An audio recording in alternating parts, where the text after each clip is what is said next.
Good morning, everyone. Thank you for tuning in to Ask an Islander. I'm Bonnie with Project Grad.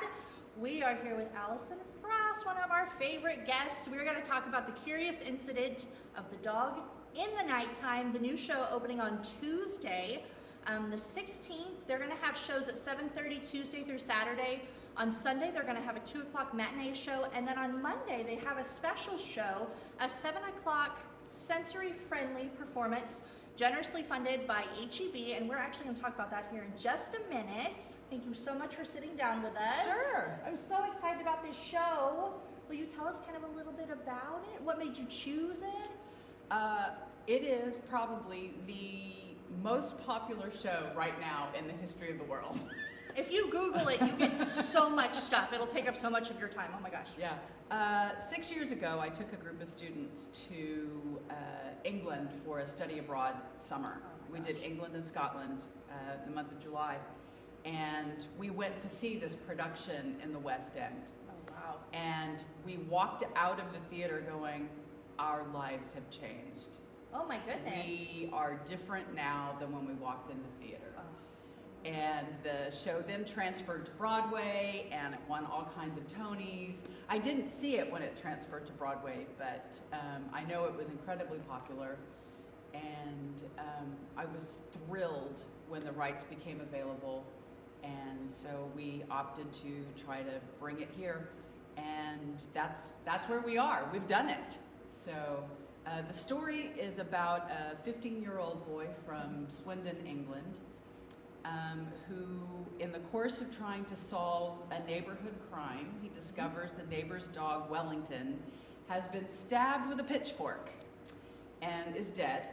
And in trying to sleuth out using Sherlock Holmes skills, who killed Wellington, he discovers a well-hidden family secret. And in pursuit of that secret, and learning what that was about, it takes him on a journey that nobody would ever imagine. Nobody would ever imagine that he would be able to accomplish, but he does.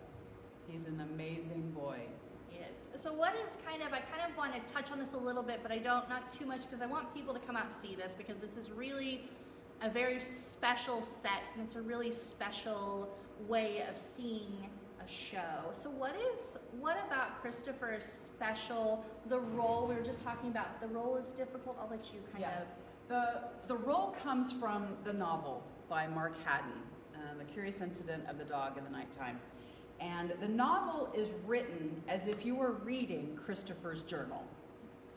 And the playwright has adapted the novel for the stage.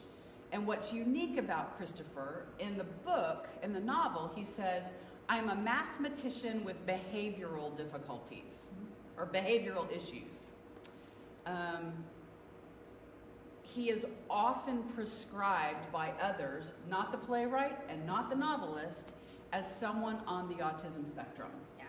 And possibly with what we would call Asperger's. But to be honest with you, the novelist allowed them to use the word Asperger's or autism on the first book cover, and then was so sorry he did, because he said, I didn't set out to write a book about autism. Right. I set out to write a book about a boy. And he said he does have behavioral issues. He sees the world differently, and I wanted people to see the world through Christopher's eyes and how the world affects him. So that in and of itself is unique. Right. But our actor is not on the autism spectrum, but he has looked at the script, and the script is fairly prescriptive about moments when Christopher is having particular issues, and it guides him. The novelist did the same thing when he was writing it. He said, imagination trumps research, and I didn't set out to write a research book about autism. But again, there are issues with the character of Christopher that he does have to get through life, seeing life a little differently. And he is very clear with the audience about what those things are. And he doesn't tolerate stupid people. He sees some of his classmates as stupid. There's a wonderful scene in Act 2 where he's on a train and he says, most people just look out the windows and they see cows and a village and, you know, and he said, when I look through the window, I see all the cows and all the blades of grass and all the types of bark and leaves and he sees all the minute details. Numbers bring him comfort. He sees himself as a mathematician. Mm-hmm. So he's very good. He's memorized all the countries in the world and all the capitals of all the countries. He knows precisely where things are and what time things are. He doesn't like metaphors. So when you say something like, the dog was stone dead, that doesn't make sense to him. So he doesn't like, he needs things to be black and white and not poetic in nature. But that detail-oriented kind of makes him uniquely suited to kind of solve this neighborhood mystery, which is really interesting and I think very endearing. Yeah. So I know that there's also another lesser star There is of indeed. the show that you guys should probably come out. If you to said see lesser her. to her face, She didn't she hear might me say have that, a problem with that. Come here, Nancy. yeah. I don't mean she's less fabulous because she isn't. All right. This is Nancy. Oh, you're gonna be shy now? Look, right over there's the camera. There we go. Nancy plays Toby. One of Christopher's very unique traits is that he understands animals better than he understands people. And the character of Christopher has a pet rat named Toby. And we just happened to cast someone in the play who has several pet rats, and we sort of had our choice. And Nancy has been a delight to work with. She's a good sport. Yes, and she really is a good sport, and she's been wonderful. So she does make an appearance in Act 1, and she gets to be part of the curtain call, and believe it or not, she has her own rocket, and she flies through space in her own rat rocket. I love it. Nancy. Yeah. So, aside from, something else that I want to talk about real quick was just kind of the challenging nature of Christopher's role. So he is on stage the entire show. Yes, he never leaves the stage. So the audience is very much seeing this from his point of view, just like the book.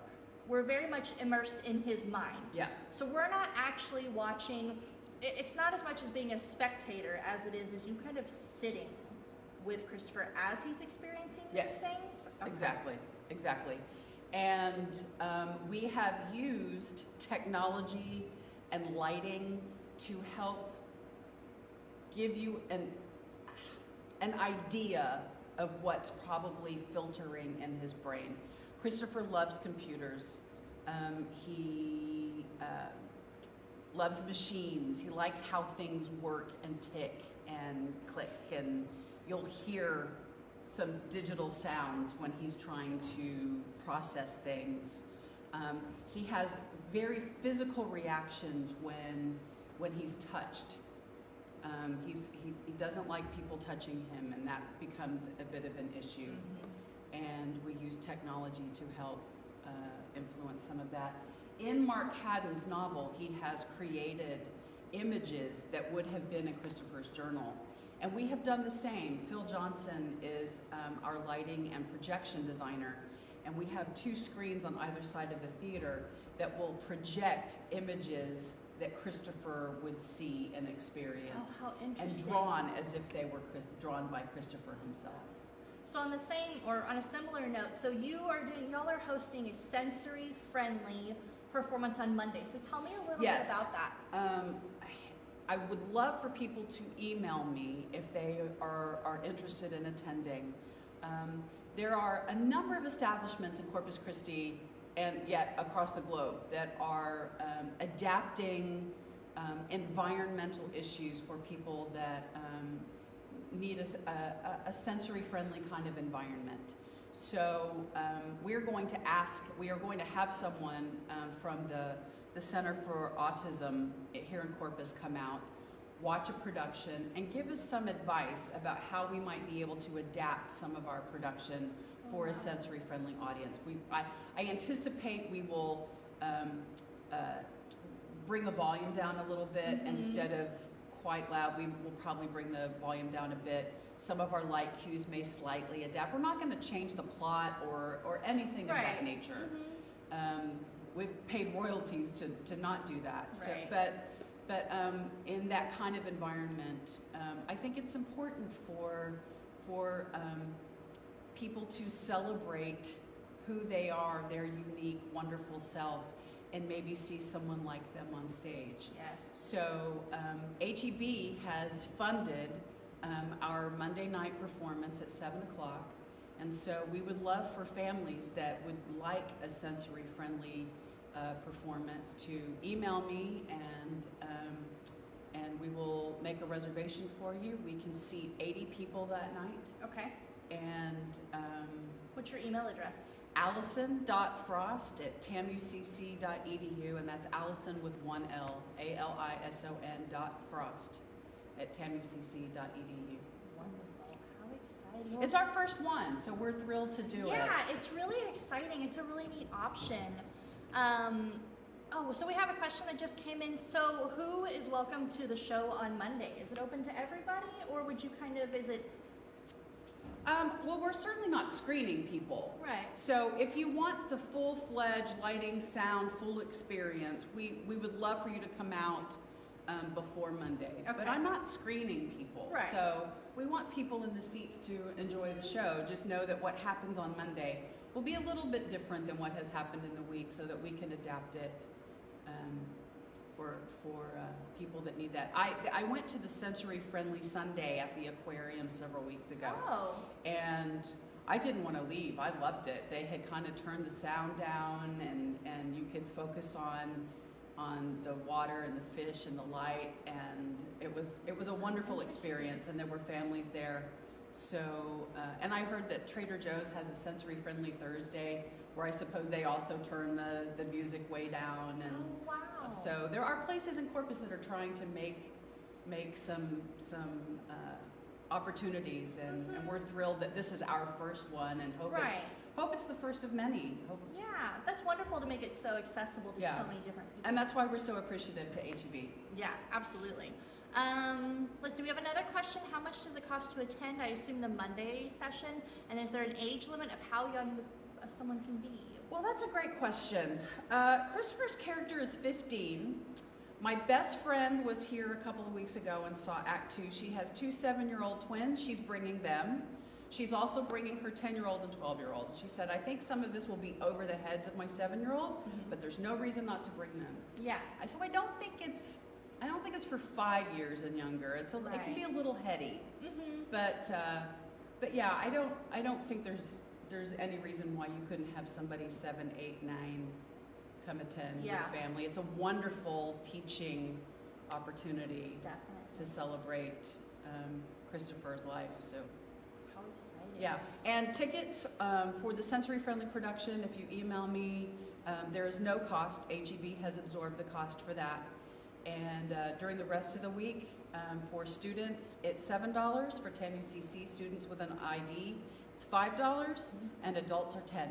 Yeah, easy. You can order them online, or you can just show up at the box office. It's super easy. Yeah. So what I'm going to have you do for us, Nancy, you were such a sport. We posted some questions about everybody's, their kind of the show they're dying to see. So first you have to answer, what is the show that you are dying to see? What's on your bucket list? Well, after last week, when I took my students over to the PAC, and we were doing Shakespeare scenes in the PAC, my goal is to direct Hamlet in the PAC. We support this, TAMU-CC. Make this happen. It won't be my first time to direct Hamlet, but it would be my first time to direct it in a space in which the words fit the space. When we went over there last week, oh, hi, you waking up? I feel a little bit like a Disney character. She's sewing you clothes. I know, right? It was great watching the text go back to its environment, and it just came alive with my students. So that would be great. Okay, so Hamlet is hers. So we're gonna pick from everybody who commented. Thank you so much for commenting. The tickets are for Friday at 7:30. And The winner is Julie Sanchez. Yay, Julie! If you will message us on Facebook, or you can swing by my office today. I'm here until 5 o'clock. I'm in the Glasscock on the pass side in 149 to get your free tickets. Yay, we're so excited. All right, to there take you that go. from you. Yep. Thank you so much for sitting down with You're us. so welcome. As always, a pleasure. We're so excited. The show opens on Tuesday and runs through Saturdays. Showtime's at 7:30. 2 o'clock showtime on Sunday. And don't forget the sensory-friendly performance on Monday at 7 o'clock. We will also be back on Monday with Russell, our Dapper Dan. We are going to talk to him about all things graduation. If you have any questions, please tune in.